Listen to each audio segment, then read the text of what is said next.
It's a blockbuster in New York, but which New York is it? Emergency episode Diamond Diehards is on.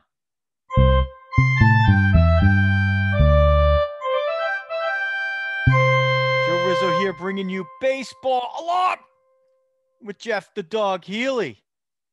We are locked in. We finally have something to talk about as the hot stove has heated up in full effect. There was a big trade and it went down with one of those New York teams.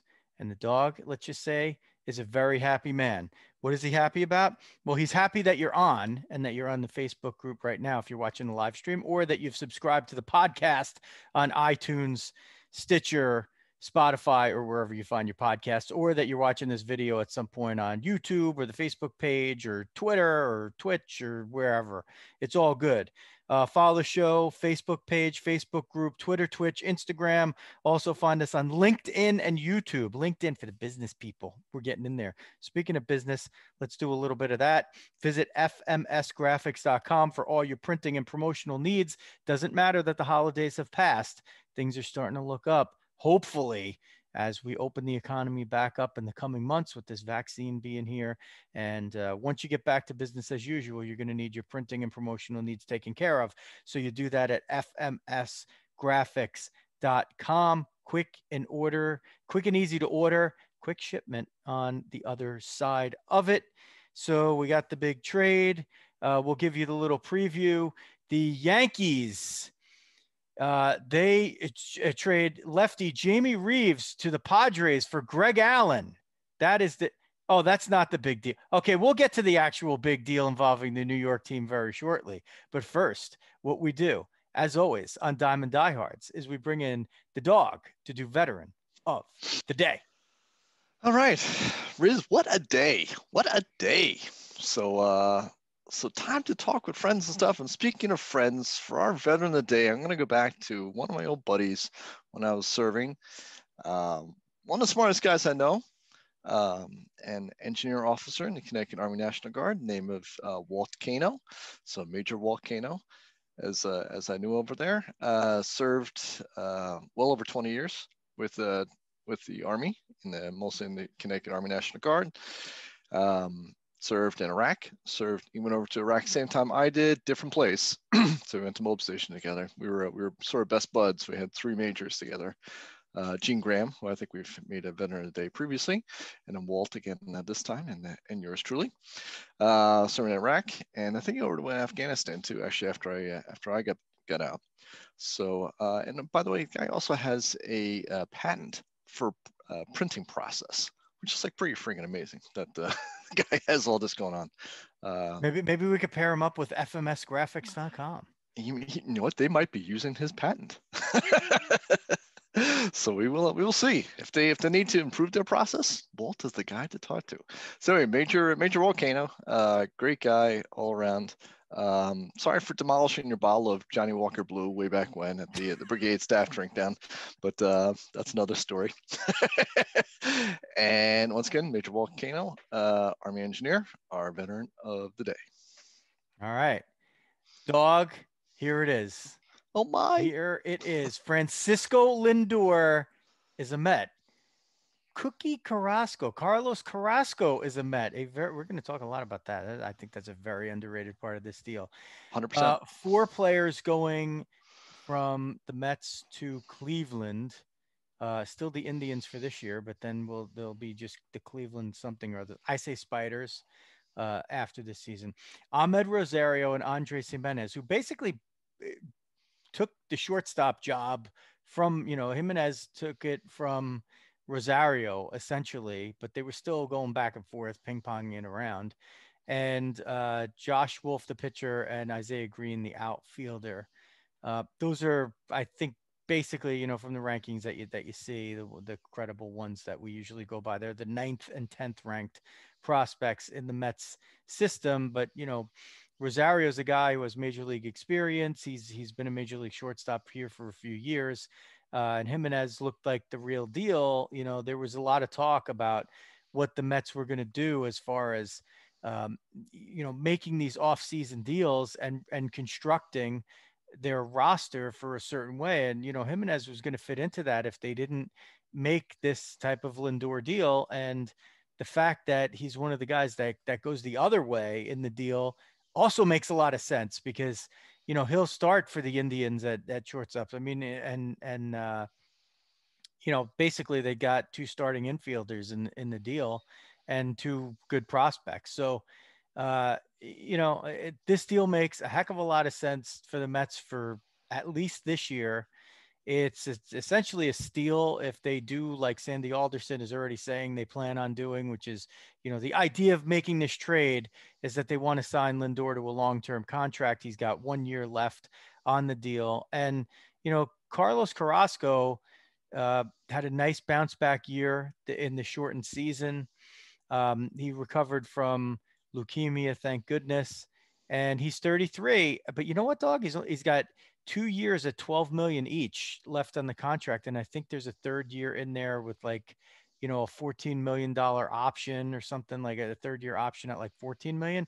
So he's potentially like great mileage pick to get, kind of thrown into this deal. Like I would have done the deal just without him in there. Like I would have just done Lindor for the four guys, but to get Carrasco in there, I mean, he's a higher end of your rotation guy in the best case scenario. And in the worst case scenario, I mean, there's a lot of worst case scenarios for pitchers, obviously, in any player, but, worst case scenario, meaning he gives you, 20, 25 starts and his ERA is, 4.5. I mean, he's still going to give you something even in the worst case scenario, and he's not costing you a hell of a lot.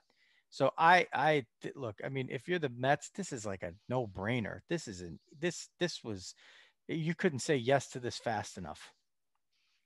Oh yeah, 100%, 100% agree with you. Pretty much down the whole line there. Carrasco, again, I am with you on that. I mean, he was very much an underrated part of this deal. I'm gonna guess that the Mets, that the Indians probably insisted on Jimenez, and then the Mets insist on throwing in Carrasco to kind of even up some of the talent within it. Is my sort of guess on how the trade kind of wound up going down. But yeah, I mean, that was the thing we've sort of been talking about in the our Springer versus Bauer duke out so far this offseason. Is, to me, the Mets need 2 or 3 of these 3 to 4 guys, right? I mean, they didn't necessarily need an ace like Bauer. They need steady inning eating guys, and that's like Carrasco. Carrasco's his career, the guy's a 150 to 200 inning pitcher throughout his career. Pretty good numbers and whatnot. Changing leagues and with a good defense behind him now and a ridiculous lineup. He's really positioned to do quite well. Lindor, brilliant move on sort of multiple levels, I would say, from the Mets. Obviously, huge shore up in the defense. Okay, so now you're starting to set you could get a McNeil Lindor pairing for a significant amount of time, assuming that the Mets resign Lindor. You also have great offensive player. Pulled back a little bit last year. That's probably the only thing you're a little bit concerned about. Even the pullback was like 258. He had a lot of hard hit balls.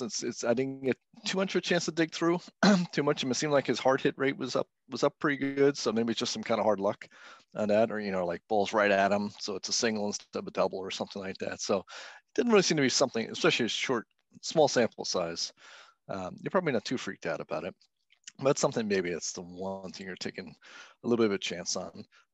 Great guy. I mean, in terms of bringing in a guy to be a new face of the franchise, as you're coming in, taking over the team, I mean, you've got a couple great guys within that. And this guy's going to be a marketing superstar. Mr. Smile, Latino, Latina owner of the Mets. I mean, you just connect the dots in here, and they're really, really should be a tremendous asset to the organization overall. Obviously, number one on the field, but I think off the field as well. Between that, Dom Smith with his actions last year and whatnot. I mean, they got it. They're getting it. right? And they're being smart owners right now with the owners. And Jared Porter comes in, and it seems like a week later, hey, by the way, bada bam boom. Listen to the press conference. Pretty much kicked up on Monday. It seemed like they were taking a step forward on doing the transaction, and they got it wrapped up. Just a great job, I think, from the Mets overall.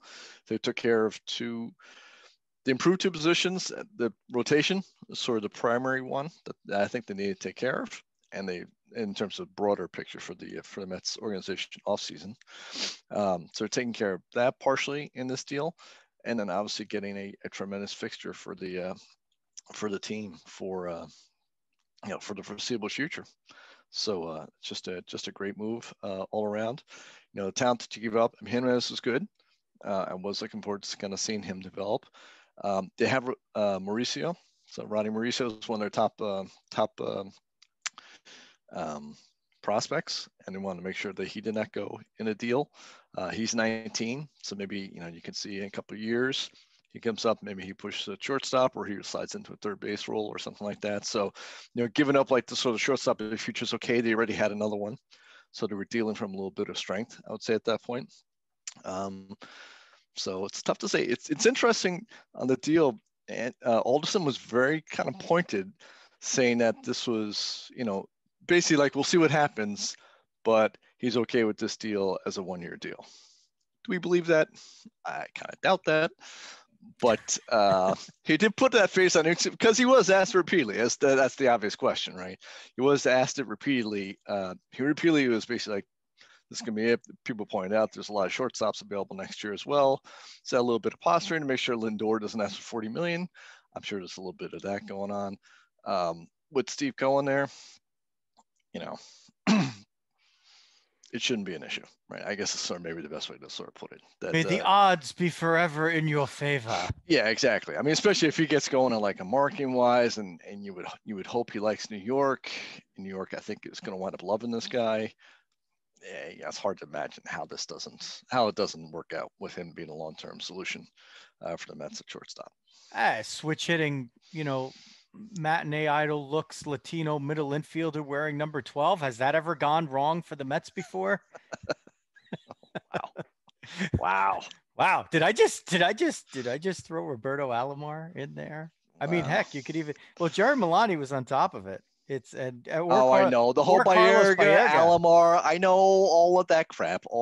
As usual, you Yankee fans, you're all upset. I already said no more piping up. We're going to sign DJ too, just to be a pain in the ass. I'm happy. How can I be upset? Every show we freaking talk about the Mets. It's basically they've buoyed the early history of Diamond Diehards here. I mean, it's like a freaking Met podcast. I had to put the Yankee hat on today just to have a little sanity here. Greg Allen, baby. Oh, baby. Put him in there. I got the 86 t-shirt going today. Put Greg Allen in there to catch the ball for the Yankees late innings, baby. Okay, look at this. Okay, so this lineup, the Mets' oldest regular is now James McCann. Wow. And among their hitters, so we got to give our little hat tips to fangraphs.com.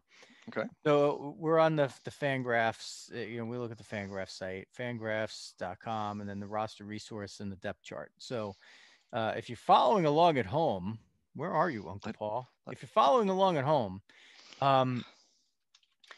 every position player that the Mets have right now on their, essential regular starting lineup against righties plus their bench guys, McCann's the only one that's over 30.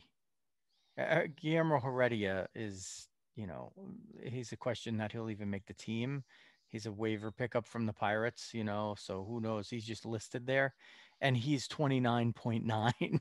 So, they could add a veteran outfielder, but this lineup right now, Dawg, the Lindor thing. So now we transition into, okay, Lindor's there, right? So are they still going to make another move? They're not getting Bauer. That's it. Bauer's done. That ship has sailed. You got Carrasco, and now you're planning on the other guys You know, you got DeGrom up front. You got Don't Carrasco there, and don't know if don't know if Bowers hold on. is. Hear me out. Hear me That's out. what I do. I talk over his. You got DeGrom. You got Carrasco behind them. You got Stroman.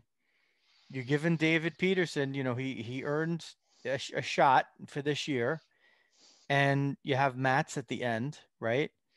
You still have Seth Lugo, whether you want to put him in the starting rotation or the bullpen, right?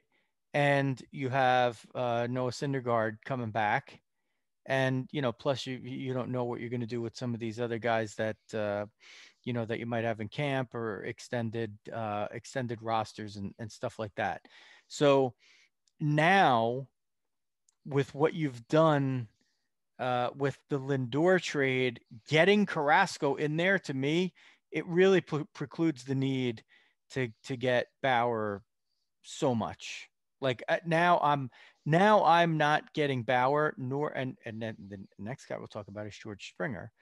I'm I am not getting either guy unless the price is right. And, you know, Yes. I mean, if those guys come at a bargain and they see what you've done here and they want to play here, then that's great. Springer still fits in great because he would be your leadoff hitter and your center fielder, which right now Brandon Nimmo is. So, Dawg's big issue with this now tremendous looking lineup is that, you know, if you and I both want to play Dominic Smith in left most of the time, I want to play him there all the time and probably more than you even do. And I'm fine with Nimmo being the caddy and the fourth outfielder and getting into every single game, either, you know, as a pinch hitter first and then a defensive replacement in one of the corners, preferably left. Um, if you do get another outfielder, you're fine if you get a defensive center fielder that bats right-handed in case you want to, you know, just platoon with Nimmo or get a right-handed bat in the lineup. I mean, your lineup right now stacks up as Nimmo in center, and he's a left-handed hitter. McNeil at second, and he's a lefty. Lindor is like a perfect third hitter for this Yep. team at short, and he's a switch hitter. Then I don't care which way you go. You say, you know, Fangraph says Conforto in right. He's a lefty. Polar Bear Alonso at first. The kid from Florida, the Gator, at first base. He's a righty. Then Dominic Smith, sixth. He's a lefty. And then J.D. Davis, the righty, and James McCann, the righty, at third base and catcher, respectively. So I think, you know, you could do a lot with that lineup. You could even take Nimmo and flip him toward lower in the order, and you could go lefty switch, lefty righty, lefty righty, lefty righty pitcher. I mean, it just no matter what you do, it's going to work out really really well. So there's ways that, you know, you could move Lindor up to two and have McNeil bat third. Um, there's so much you could do, and almost none of it is wrong. Like you'd be Yeah. I mean, really hard pressed to screw this up. McCann's sitting eighth, right? I mean, Yeah, that feels pretty good. yeah. You know, I mean, even JD Davis. I mean, JD Davis hit the heck out of the ball, and he's yeah, sitting I mean, seventh. McCann, JD Davis, So, seventh or eighth, either way. yeah. You know, you're talking about, you know, a lot of production offensively from this lineup that you could expect. And you know, it's one of those lineups, Dog, where you look at it and you could have three guys in slumps and still, you know, get your four runs when you need it. You know, you could have McNeil, Alonso, and JD Davis go 2 weeks with three hits, and you know Nimmo's getting on base every game, and Lindor gets a hot streak, and you know Conforto crushes the ball, and you're still, you know, you're still manufacturing runs throughout there. So you have a lot of flexibility. You need probably a little bit of bench, but I mean you have enough team to go into the season right now, you know, a month and 6 days before spring training starts on February 13th. You know what I like, Dog, too? I like the bullpen. I mean, Edwin Diaz, there's going to be questions until he gets through a whole year without giving up some, you know, missiles. But let's face it, you know, the guy struck out 50 guys in 25 and two-thirds innings last season, right? We saw a lot of trouble in the beginning and less as the year went on. And I don't know why that was. Maybe it was less pressure. He wasn't in necessarily higher leverage games, even though he was in high leverage situations. But Trevor May was a very good signing for this bullpen. He's another guy that was gas. Uh, Miguel Castro, they have, you forget, right? Like he Yeah. with the fancy colored cleats. Betances is back. Familia, you don't love, but I mean, he's got to get his walks under control again, and so does Betances. But those guys at least have had a history of doing that. They have a little bit of a track record.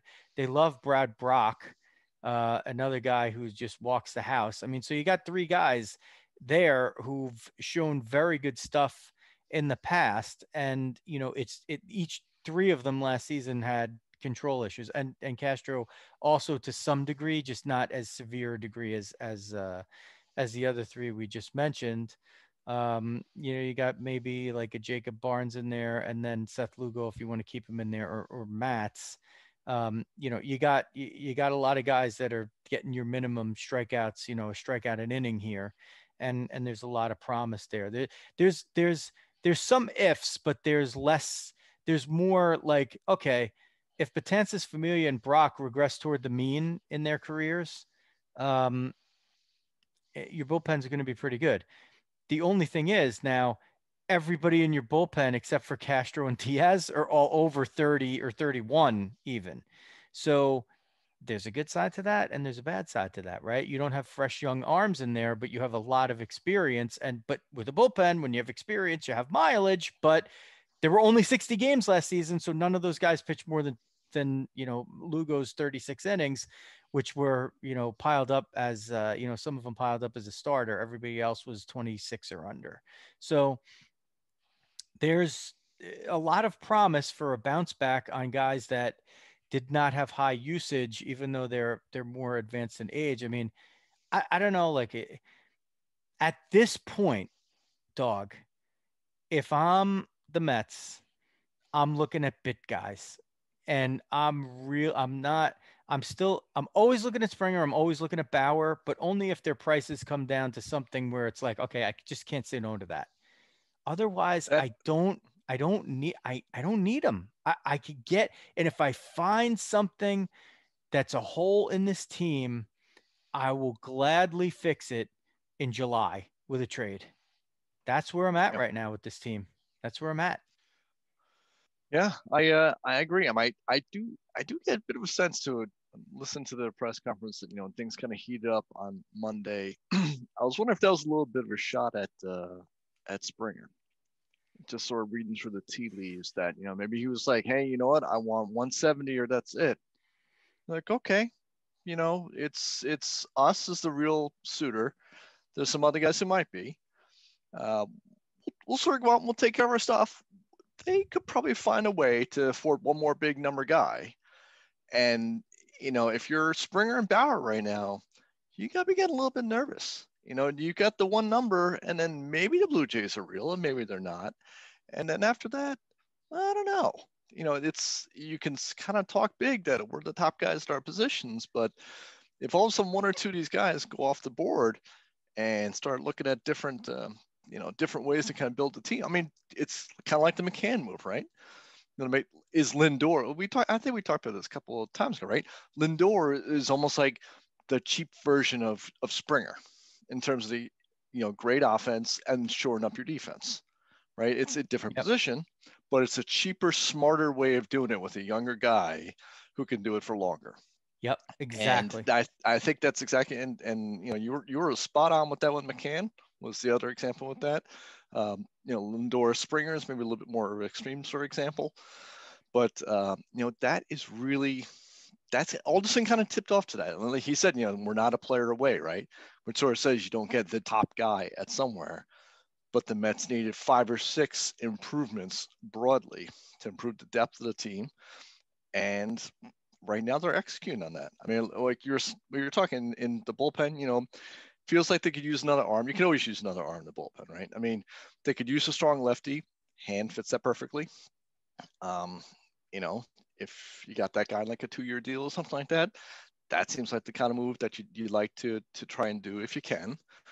In terms of the team, If you don't get a Springer, I mean, I think they need one more starter, to be honest. I really want to keep Lugo in the pen. I don't think Lugo works well as a starter. He's much more effective out of the pen.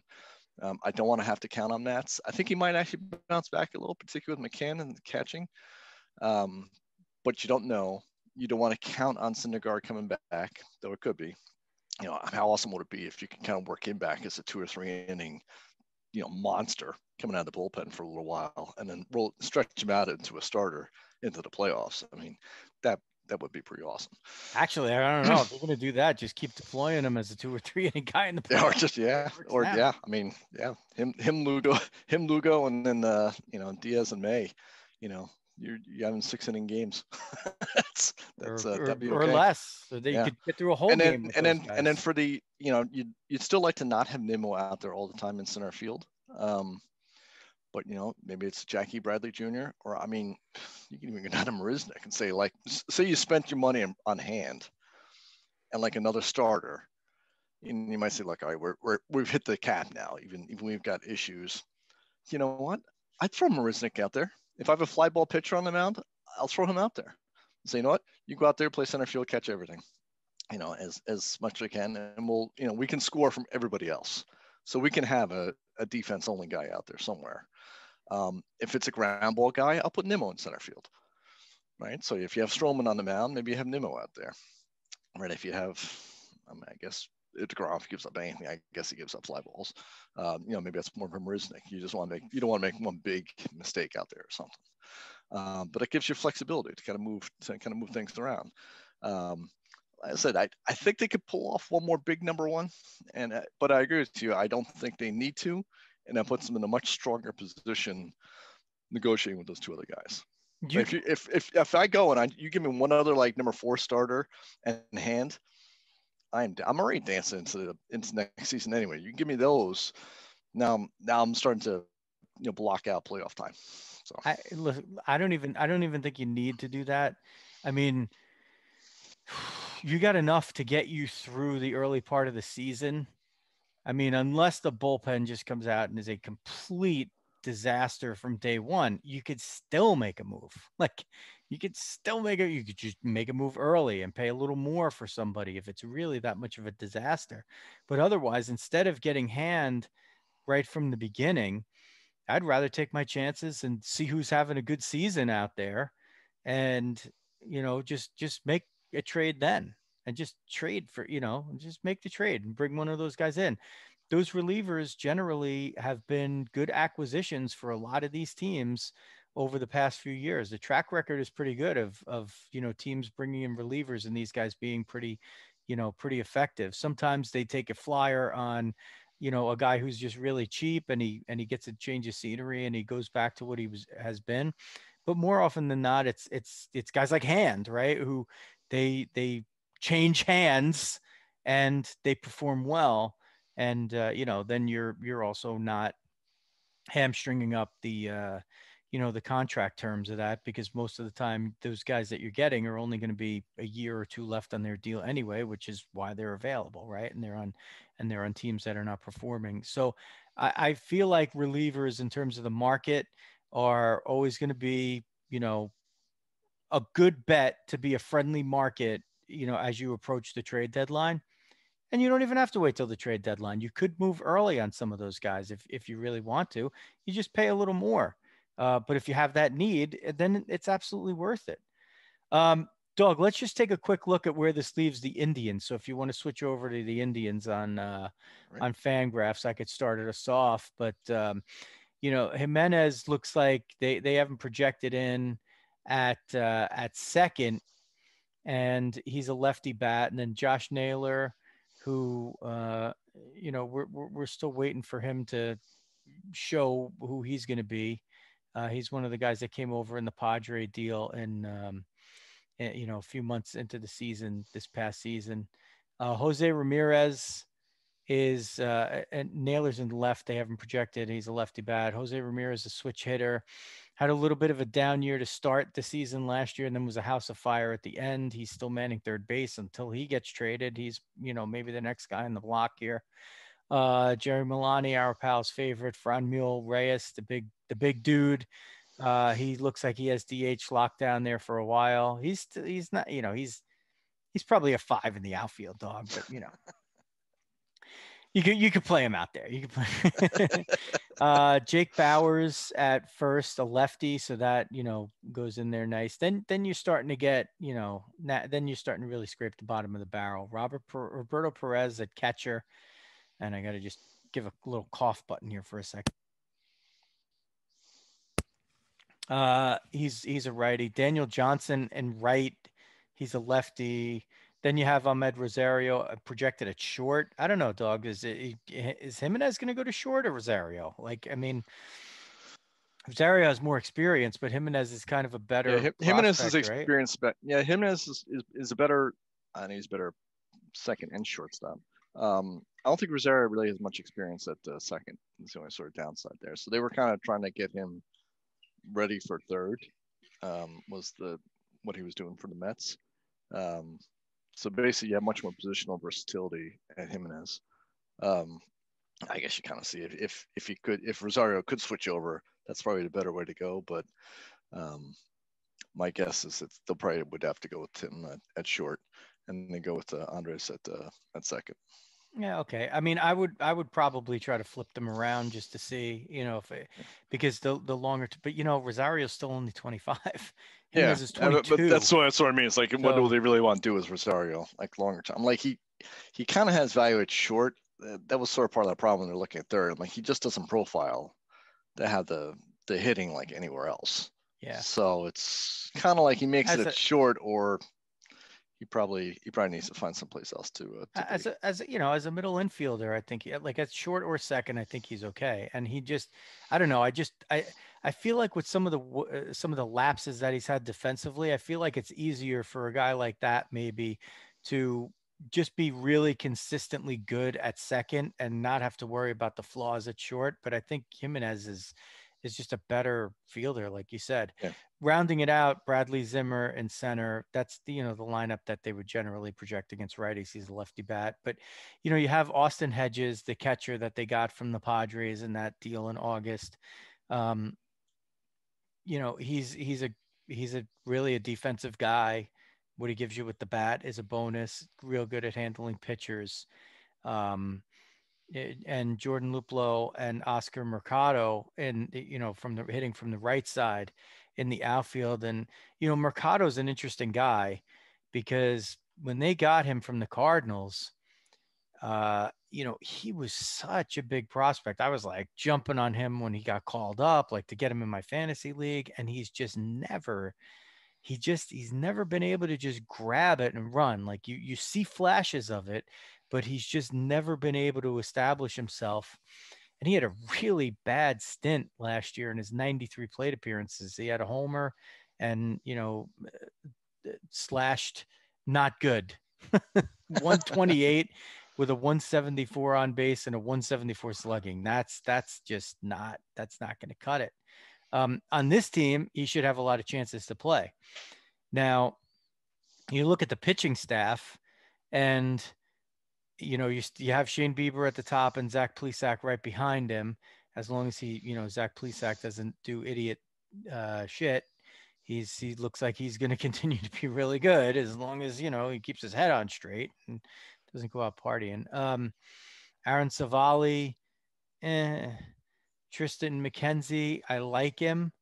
The former, first round pick back in 15. I started to see it a little bit last season, and I liked what I saw more so than Savali. And Logan Allen, the lefty, he was in the previous Padre trade that back in 2019. I think that was at the Clevenger trade. Or was that last year? No, that was last year. I don't know. These the Indians and the Padres, or whatever the Indians are going to end up being, they seem to make a deal every single year. So I can't keep track of that. But Logan Allen looks like he might get a shot. These guys, you could go back to these guys, Dog, in July and get one of these flamethrowers out of the bullpen, since this team has the potential to go from, perennial division contenders to Well, I guess they still get to play the. Wait till next year. They still get to play the Tigers and the Royals a lot, right? So not gonna sell a lot of jerseys this year. yeah, not the, but they have some good arms in the bullpen. James Karinchak, the flamethrower, he's got the Diaz like K rate where 53 Ks in 27 innings, but they didn't give him much of a chance to close games. I mean, I can't imagine he's going to be anything but their closer this year. It's got the 99 too. That's a great closer number. Yeah. Ricky Vaughn, which goes away when they are no longer the Indians. By the way, just go watch Major League again because that's such a damn good movie. You forget it. I just was watching it again the other night, and I'm always rooting for the Yankees though. What the hell? Clue Haywood. I love the Yankee dipping. I'm like, I don't think the Yankees really do that very much. Yeah. It's like, where'd they get this guy from? Nick Wickren, Emmanuel Class, Cal Quantrill. He's still pretty young. I feel like he's been around for a while, but he's only 25. And there's some other guys. There's an interesting guy that they took from the Yankees. This guy Trevor Stefan. He's a Rule 5 guy, but he's 25. So sometimes these Rule 5 guys are like 20. And it's like way too early, like Dwayne Wise, and it just fucks up their career, messes up their career. And, but at 25, that's kind of like a pretty good Rule 5 pick. So they look at the Yankees roster issue and they pick him off there. And on this team, he might have a chance to stick. So, you're going to see, look, I mean, you take Lindor out of the middle of that lineup. And now, like those ifs that we talked about on the Mets, which are very, very few, like the Mets ifs are like, okay, if this guy does this, if this guy does that, their win total increases from like 88 to 90 to 92 to 97, right? This team is like, well, if this guy does well and this guy does well and that guy does well, then maybe we could get to 500. Yeah, we can be right? competitive. But with Lindor in there, he just lengthens the lineup so much that it takes away just so many other questions. I mean, he was the linchpin for that team, and different era in Cleveland. Your superstar is gone, and your team name is going away right behind it. Yeah. Sorry to hear it. So, I was on the other side of that for a long time as a Met fan. Fortunately, that's the way it's going to be for Cleveland for a little bit.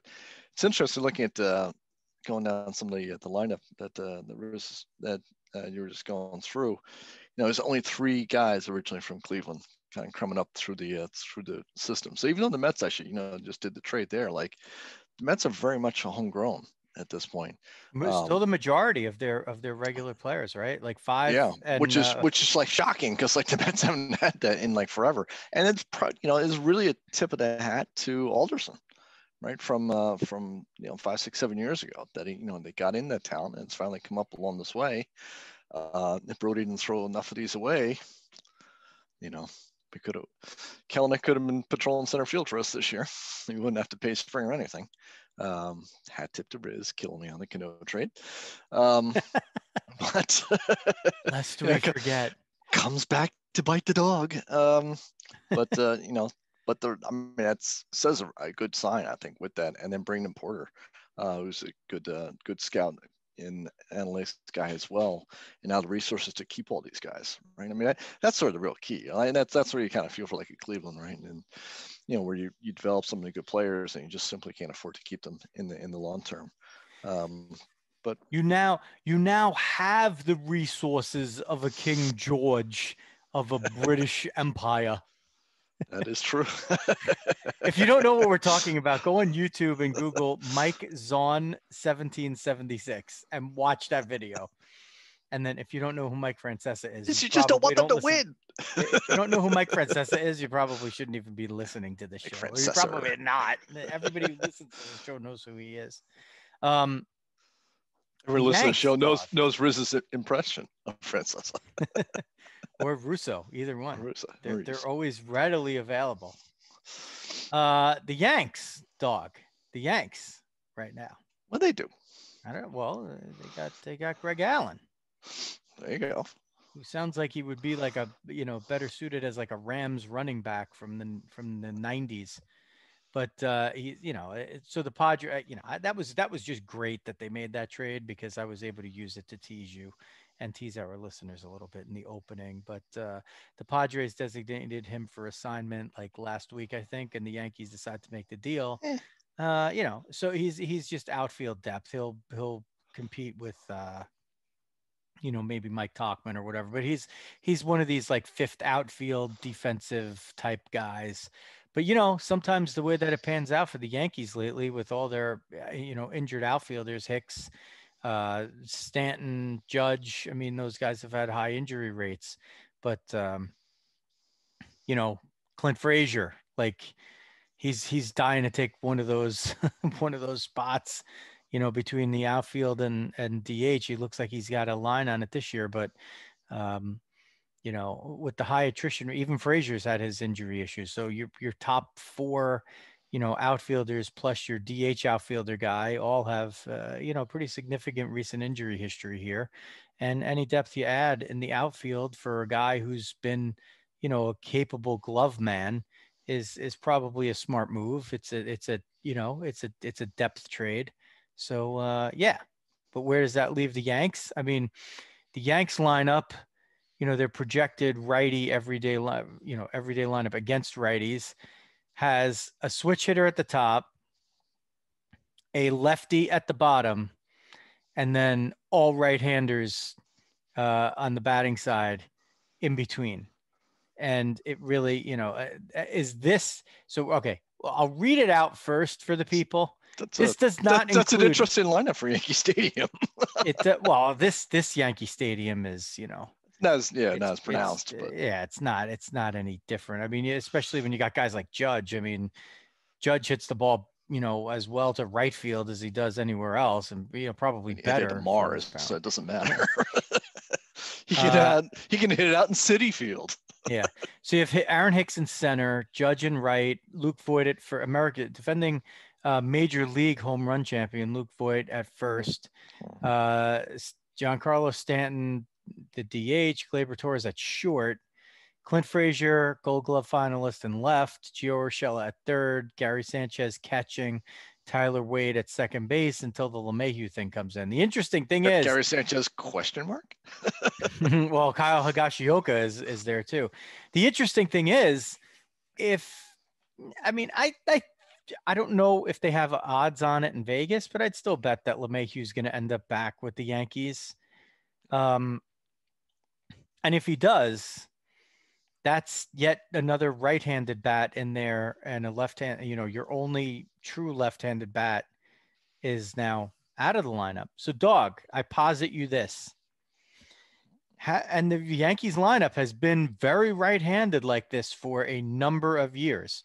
Now, look, you don't want to be getting guys like, Gleyber Torres and Clint Frazier in these trades, back when the Cubs and the Indians were playing each other in the World Series, and you're trading Aroldis Chapman and Andrew Miller for these great prospects who have turned out to be, major league players with, some good numbers behind them.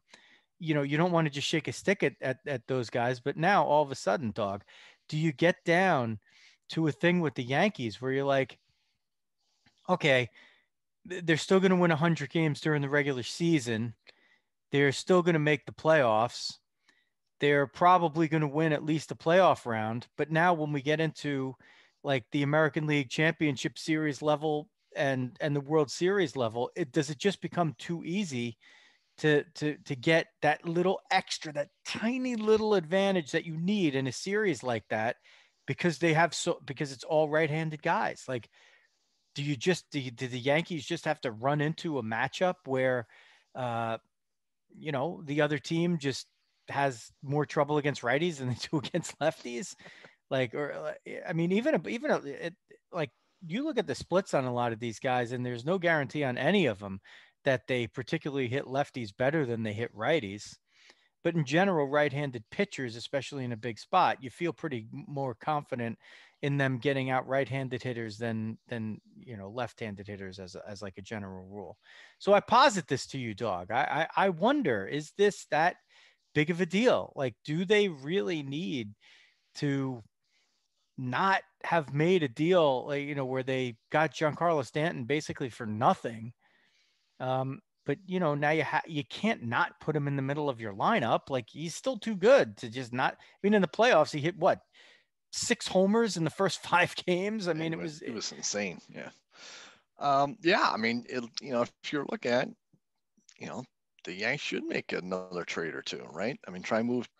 In my opinion, I don't think having all those righties in a row is a good idea, particularly when you get into playoff time. You have pitchers are in for shorter periods.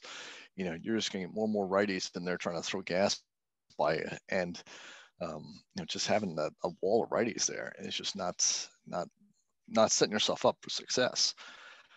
So I mean, maybe you got to look to try and do a righty lefty swap with somebody. I mean, which is funny. Like, you just don't see that very often in baseball for whatever reason. But like, it's kind of screaming it right there, right? I mean, if you got a Clint Frazier or something like that, trade him for a really good lefty hitting outfielder, right? There's other teams that are lefty stuff. That actually looked at me. That was the first thing that jumped to my head. I'm like, what? Who's a lefty dominated lineup? You do a Swapsy Roozy here. So obviously always tough to do the Met Yankee trade, but like a trade like that, right? I mean, you would think it's not that crazy, but you just kind of rarely seem to see that. I mean, teams seem to sort of fix the righty lefty thing like through free agency or whatever else, or bring guys up through the system. But yeah, that one just seems like a pretty obvious one. Or even like a Stanton for a lefty DH. I mean, well, Stanton's unmovable, right? But I mean, like, I don't know. What else can we move here? You're not moving Judge. I'm moving Judge. I'm Marcella. Sanchez. Yeah, this is pretty tough. This might be why they haven't done it. I got one for you, Dog. I got one. All right, help me out here. I got one. I don't know what the deal like. So I feel like this team would have to give back a bit more. But what about Torres McNeil? No. Well, I mean, look, the Frazier for Conforto is that's actually that's a pretty straight up. That's a pretty strong deal right there. Yeah. How about this one? You'd have to give him a little bit more to get Frazier, but how about the San Francisco Giants, Mike Yastrzemski for Yaz and somebody for Clint Frazier? Does that work for you, Dog? Does that work for you if you're the Yankees? Lefty bat. If I could get like a little starting pitching back, you mean like a prospect Yankee prospect starter? You want the the end of Johnny Cueto's career? He's he beat your asses in a World Series, right? True. 5 years ago. Actually, 6 now. Yeah, it will be 6 this upcoming year. Yeah. Yeah. So. You want the end of Johnny Cueto? Can you deal with that? I love Johnny Cueto. Wait, let's see. Where does it have? I'll tell you what, your projected starting rotation is a little on the horrifying side. I'm not gonna lie here. Yeah, there's some question marks there. It's a little light after SP1. You need Tanaka back in there. Actually, did the Sugar get figured out yet? Sugano? No, he's back. You went back. So the Mets are out. Mets are out, yeah. Apparently. And he was supposed to sell it by 5 today, or he goes back. I didn't get to see it, to be honest. That's a great question. Well, let's check him over there. I did. No, it was going to be settled by 5 today, or he's out. He had a post. Oh, yeah, Sugano deadline passes with no deal. Wow, there we go. Does that mean he's breaking news? Breaking news. Nothing happened. Didn't reach agreement before the 5. Yeah, he's got to go back. Won't be eligible to do so again until next off season. Wow, that's a great job by Dawg there. There you go. Pay attention sometimes. Wow. Yeah. Well, the Mets were out on him, and then they landed. Maybe that was part of the Carrasco thing too. Yeah, maybe that was it. Right, because they were close on like Monday. It sounded like it was right there. Also, like, yeah, never mind.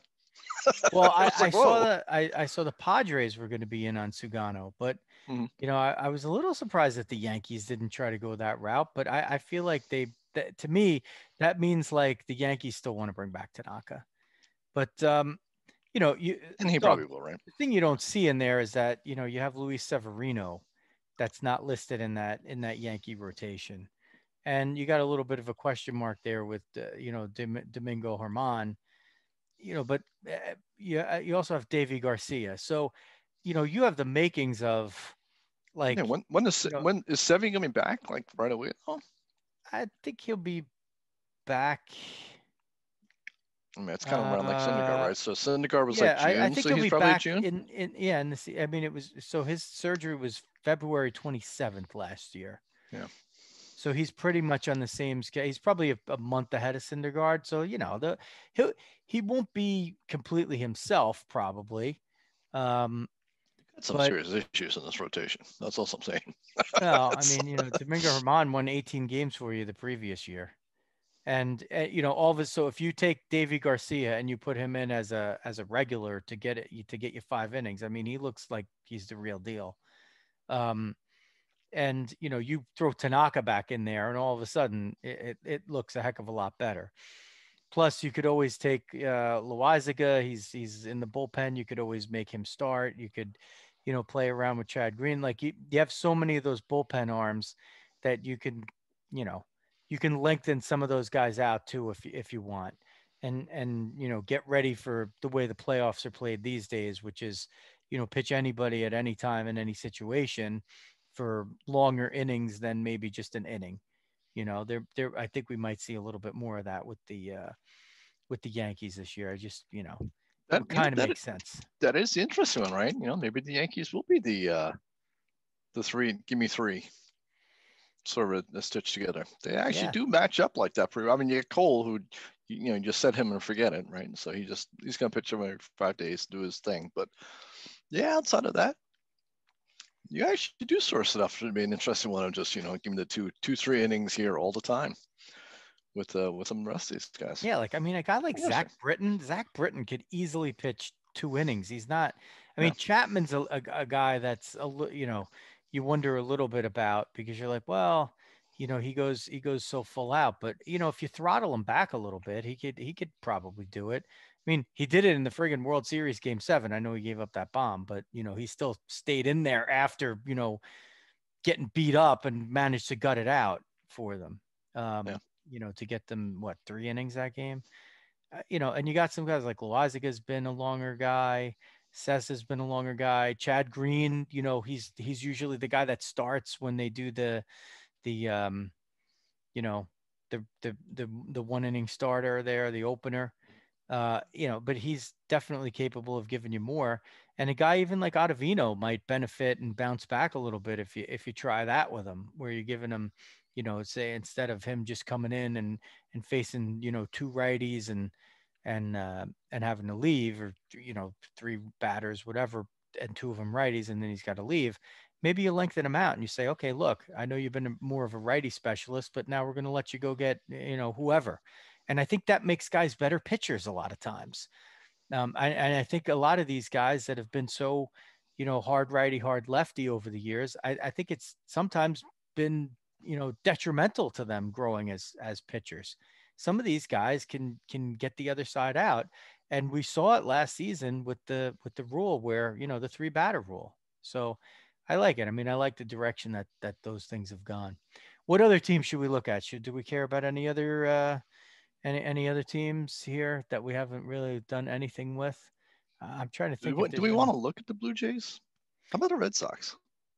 Let's look at the Blue Jays because everybody thinks they're going to spend money, Let's and I say just yes. laugh at them. How are we gonna fix the Blue Jays since they've been How are we going to fix the taking their Blue Jays? We're going to wait till next year.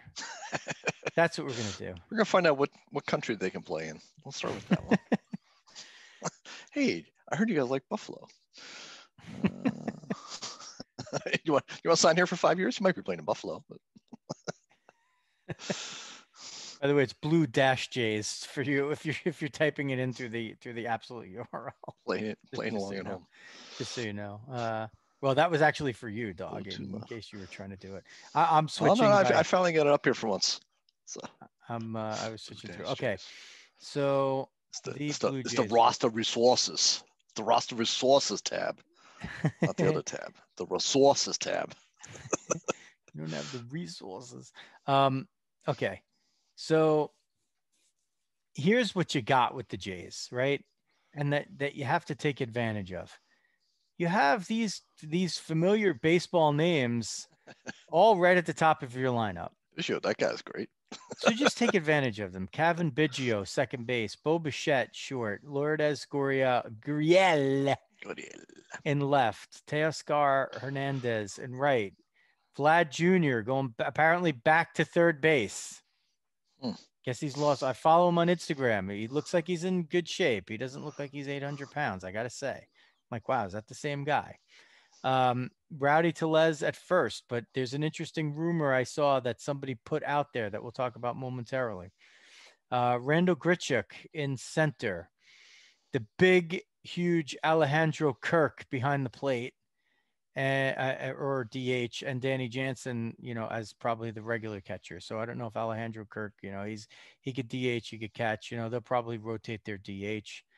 Reese McGuire, they also have. He's a lefty hitting catcher over there. That slugging is impressive on this team, dude. He's big. Man, they all slug. Yeah, he's hilarious looking. That guy Alejandro Kirk, man. He's like 280, I think, right? I don't know. Yeah, he's a big boy. Somebody look him up. Reese McGuire, Santiago Espinal, Jonathan Davis, and Derek Fisher, not the basketball player, a bunch of names you haven't heard of. So they have room, to experiment with a few guys in their, on their bench who could maybe push some guys in the regular lineup. What was very interesting that somebody put out there was, will the Cubs go through with this whole thing and, trade Chris Bryant? Apparently the Mets, they're talking to the Mets. Who knows about Chris Bryant?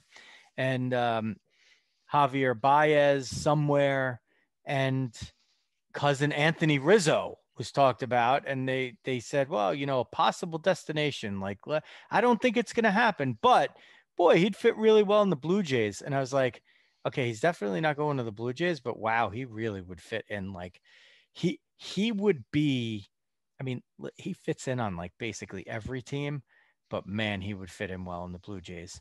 A left-handed bat, you could bat him right in the middle of all those righties, plays Gold Glove first base, and a complete and total leader for a young team.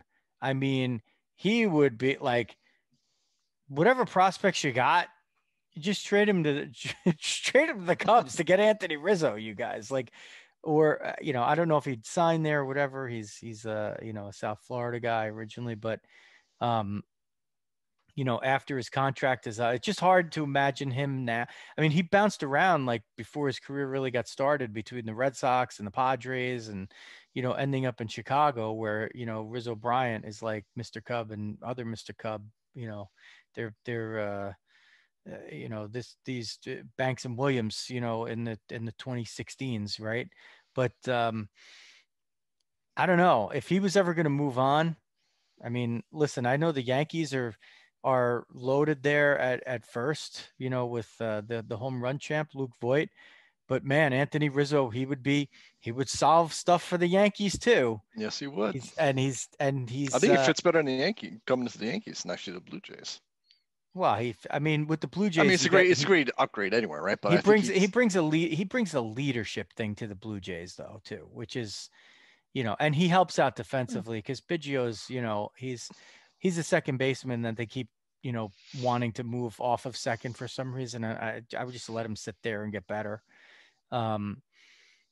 Just because he's versatile doesn't mean you have to pull him off a second, but yeah, like, I mean, shit, if the Yankees got him, that would be I could tell you this. There would be jerseys. There would be a Rizzo jersey on my back and Xavier, producer Rizzo's back very quickly thereafter. And even Luisa probably would go for one then. I don't know about the Mets fans, Debbie and Dominic. I don't know if they'd be pushed that far, but they have Rizzo Cub shirts that they've since grown out of. And one of these days, I'll actually put on my Rizzo Cubs jersey for you guys that I wore in Australia while I was watching the Cubs win the World Series halfway around the world, thanks to my buddy Jake Luft, who let me use his MLB.com password, and it worked. So that was very clutch by Jake. He won the football pool this year too. He beat me, that rat bastard. I was trying to get with him right until the very end, but congrats to my pal Jake. I'm winning the football pool. We've totally digressed. Let's talk about the Blue Jays pitching. Hyunjin Ryu, he was very good last year as the acquisition over from the Dodgers. Gave you everything you could expect and more. They traded for Robbie Ray, and I think they re-signed him for a year or two. Nate Pearson is the kid that's he had his little cup of coffee last year. They have a lot of high hopes for him. Tanner Roark, the guy who just never seems to go away. He's hit or miss year to year. Every now and then he throws you in a really good year, and you're like, wow, he's still going. And Ross Stripling, another, one of those former Dodgers. We'll see. He's another guy where you kind of have seen some good stuff from him in the past, but he wasn't, very good last season. And their bullpen is loaded with question marks up and down. I think Ken Giles is I think he's gone. So they have, for all the talk, Dog, for all the talk. Right. It's pretty easy. It's pretty easy to look at the Blue Jays roster. And, from our angle that we use on this podcast very often, because of your acumen with numbers and dollars and not just that, but like how they apply to finances. To me, it's pretty easy to see that, this team is not going out and spending a lot of money this year. Like, I don't care what anybody says. Will George Springer end up in Toronto? It's possible now because there's not much of a market, but it's not going to be for $170 million. Yeah. They might give him $20 million a year. It's not going to be for more than 4 years. They're not giving him $100 million, I'm trying to remember. They were reputed to have made an offer. I thought it was at least 100 handle.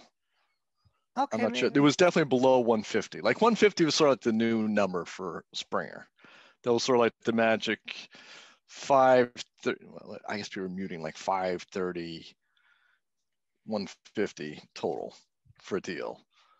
Sort of full freight. That seems like a lot. One on there that nobody's gotten to, right? Nobody's gotten to, right? And like I say, like you were laying it out, like if he's only gonna be your center fielder for 2 years, the 3 or 4 year deal makes sense. A 5-year deal with the big bucks too. That's a tough one to get. Whereas, you'd argue that maybe Bauer can get that, but I don't see Springer being able to pull that one off. I mean, Bauer talking about, getting more than Garrett Cole. Okay. That's a fine place to start. Yeah. And I don't begrudge him for asking for it, but like, I wouldn't do it. This is totally the wrong market, right? Like, yeah, exactly. Totally the wrong market. Like if he was doing that like last year, and you were competing and you were looking at, well, Trevor Bauer and Garrett Cole. Oh, and the Yankees are in. Yeah, and looking to spend. So yeah, if you're comparing those two guys up and you're saying, well, I can get Trevor Bauer for a little bit cheaper than I can get Garrett Cole, or the Yankees just got Garrett Cole. Maybe I can get Trevor Bauer now because I really had that need and I budgeted the money, but not now. Unless he takes less years, right? Unless he takes less years, it's just not. It's not. Not going to happen. I still float out my 1 year, $40 million. Hubba.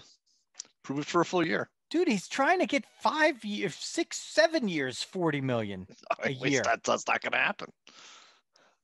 He's trying to get even Cohen's not paying a year. Yeah. Just go for I don't know. As a pitcher, you have to take the years. You have to. Whoever is giving you the most years within the same reasonable amount of, total haul / average annual value. If you're a pitcher, you take the years. If you're a position player, you could argue take the higher average annual value, but probably you should still take the years anyway, depending on how old you are. If you're over 30, take the years no matter who you are. Take the years. The years are the things that are more important. As long as it raises your overall total, in the grand scheme of things, you take the years, right? Yeah. So, but I'm that's just looking at the Blue Jays to me to like, where do you spend the money? If you've only got X money to go around, I mean, they need pitching. Like, they've got plenty of hitting. I think I don't know how their fielding is, but I think it's okay. It's not.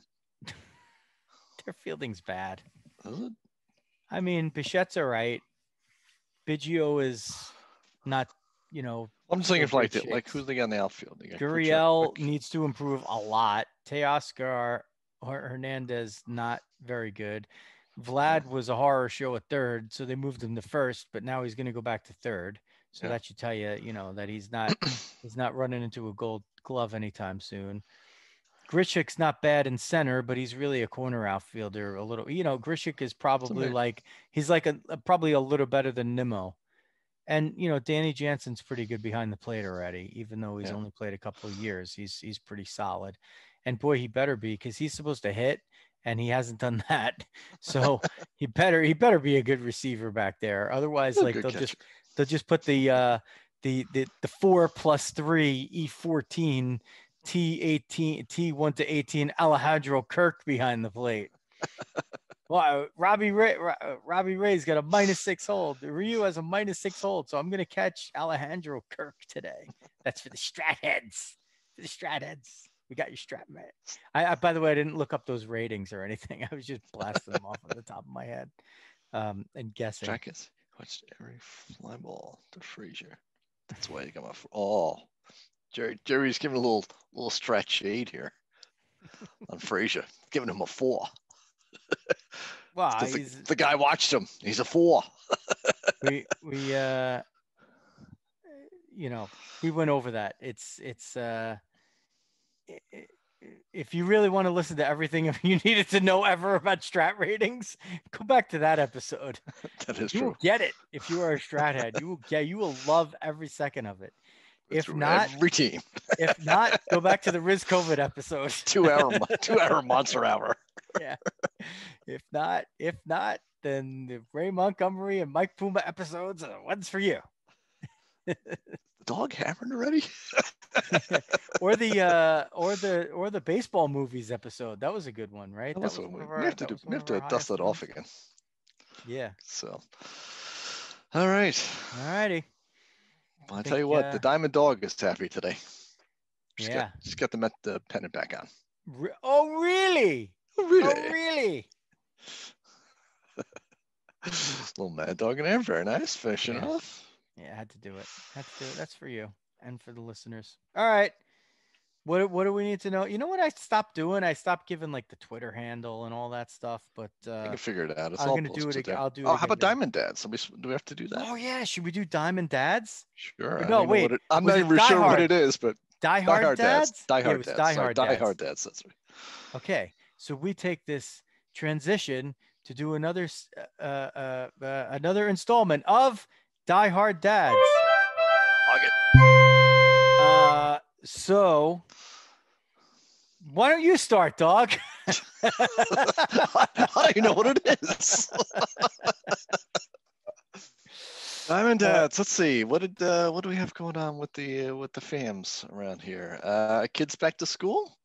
So getting off, doing a little hybrid, or actually virtual this week, and then going back full time in.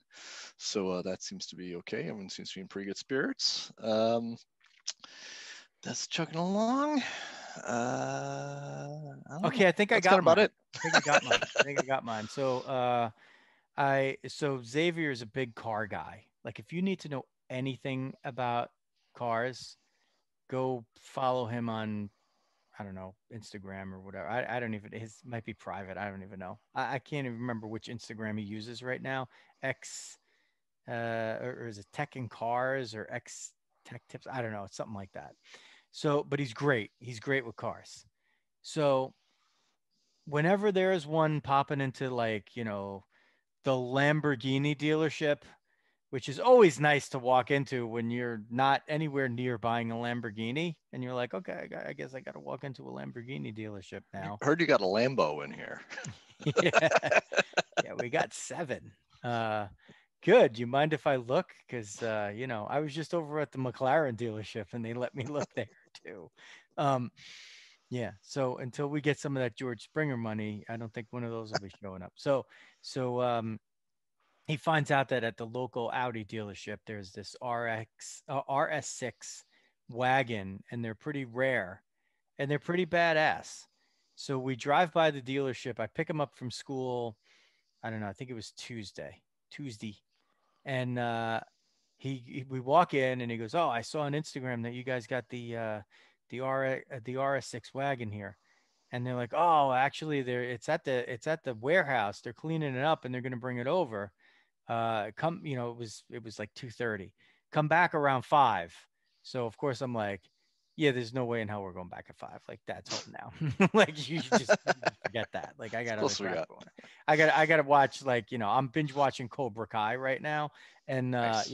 I don't binge watch anything or watch any shows, and it's like so great. So that'll be like Diehard Husbands or something later. Because I'm watching it with Debbie and enjoying every last succulent second of that show.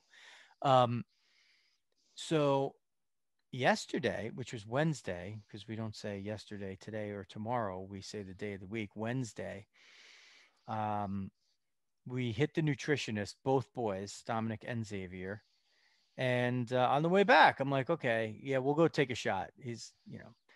And so in this case, I'm kind of dragging myself into the car dealership. Man, that thing is nice. Wow. I'm a wagon guy. I always liked wagons, but I've never actually kind of really had one. But I always like the idea of one, and like a badass wagon that's got, like, the Audi Quattro system and does 0 to 60 in like 3.5 seconds is really quite appealing, I have to say. I didn't test drive it, but boy, I really wanted to. Um, Pretty so sharp. yeah, we had a nice little, bonding moment, and I took some pictures and I put it on. I think I even made it my Facebook story. I took so many pictures of that thing. So yeah, that was, I would never do that. Almost certainly not do that if not for my son dragging me around to every car dealership known to man. But that's my Diehard Dads story of the day, I guess, thingy. Right? How did All I right. do, dog? Did I That save was the that segment? was that was great. Yeah, now I actually know what we're supposed to do going forward. Well, Die Hard Dads, you just talk about like stuff that has to do with you being a dad, right? I guess Trying that's to it. hide it. Just trying to hide in the den. It's just really me and the dog. Dog does the same story for Die Hard Dads every time. So I'm hiding in the den, and that's it. That's the whole story. Exactly. That's the whole tweet. That's it. Dog, any room for social commentary here on the state of our American No, political system? let's just let her go. Should we do a segment called "Dumbass Dads" and start and No, let's open that just Pandora's box? I like people saying that we had they want to return 2021 after the 7-day trial. We tried it out. Thought the new models could be better. Yeah, there's a lot of memes. That's Not like the whole the thing not, now. not so much. 2021 versus 2020 This memes. this I too don't know. shall pass. Yeah, Sometime. ciao. Sometime soon. And in the meantime, we're going to do plenty of episodes to make you completely forget that there's anything else going on in the world but baseball. Even when Exactly. baseball's not going on, it's still going on. Why? Because you can follow the show on the Facebook page and group, and on Twitter, Twitch, and Instagram at Diamond Diehards. It's Diamond Diehards everywhere, all of those places. LinkedIn and YouTube as well. LinkedIn, it's Diamond Diehards, and YouTube, it's still the long whatever name, because I don't think I can change it till we get like a whole lot of more followers. But it seems like a lot of you have not rushed over to the YouTube thing, so please go find us on YouTube and hit the Just on little Facebook. That's where we live. hit the subscribe button. We need, like, and also petition your friends to get us more Facebook followers on the group and the page, because we've been a little stagnant lately and we would really love for more support. Um, For the listeners, we didn't forget about you, the ones who listen to the audio. Pull an Uncle Paul, subscribe to the audio on iTunes, Spotify, and Stitcher. And Uncle Paul is when you're kind of jamming in and out of the live stream or the video. And then you're like, you know what? I want to do my power walk and I don't want to sit there and hold my phone and look at something. I'm just going to download the audio. Then you go back and you download the audio and you get enough for your power walk, your 1,964 push-ups, your prison workout, whatever it is, we're all good. And don't forget to visit fmsgraphics.com for all your printing and promotional needs. And if you'd like to talk about sponsorship or other things with us, definitely, Dawg, I would say the LinkedIn page is a good way to contact us, or even, Facebook, Twitter, whatever, any of those places where you see us, where we are Diamond Diehards. Not even going to push the personal accounts. Just follow the show crap. It's all good. We retweet ourselves all the time and you'll figure it out from there. So I think that will do it for the emergency episode, the big New York trade. No, it was not Greg Allen going to the Yankees. It's Francisco Lindor becoming a Met. For the Dawg, Jeff Healy, this is Joe Rizzo. Thanks for listening. Diamond Diehards is out.